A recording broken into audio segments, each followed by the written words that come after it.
Hi மக்களே! ஆக்சுவலா இன்னைக்கு எலி பாவங்க 3வது நாளா இன்னைக்கு வீட்ல இருக்குது. முந்தா நேத்து நைட்டு மாட்டுச்சு.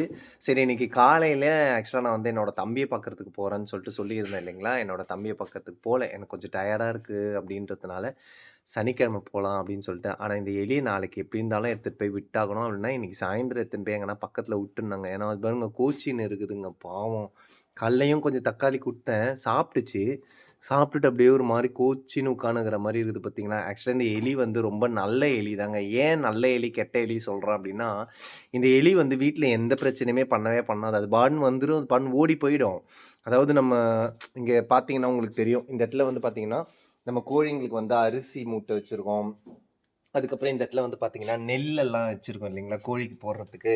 இது எல்லாத்தையுமே வந்து பார்த்தீங்கன்னா, அந்த எலி நெனச்சுச்சு அப்படின்னா, அது வந்து கடிச்சிருக்கலாங்க. ஆனா, இந்த எலி வந்து ரொம்ப நல்ல எலி அப்படின்றதுனால வந்து எதையுமே கடிக்காது. அது பாட்டுன்னு வரும், அது பாட்டுன்னு போவும்.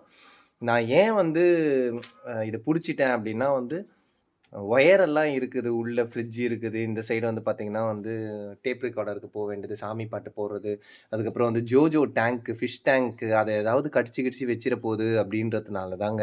அது மட்டும் இல்லாம வந்து மத்தியான நேரத்துலலாம் அம்மா வந்து பார்த்தீங்கன்னா, டிவி பார்த்துட்டு பூஜை ரூம்ல தான் படுத்துட்டு இருப்பாங்க. அந்த சைடு ஓடும்போது, வரும்போது எதனா கடிச்சு கிடிச்சு வச்சிற போது அப்படின்றதுனால தான், நான் இந்த எலிய புடிச்சு எங்கனா எடுத்துன்னு போய் விட போறேன். இந்த வீடியோ உங்களுக்கு புடிச்சிருந்தா ப்ளீஸ் லைக் பண்ணுங்க, ஷேர் பண்ணி நம்மளோட சேனல வந்து நீங்க இன்னும் சப்ஸ்கிரைப் பண்ணாம இருந்தீங்கன்னா, சப்ஸ்கிரைப் பண்ணி சப்போர்ட் பண்ணுங்க.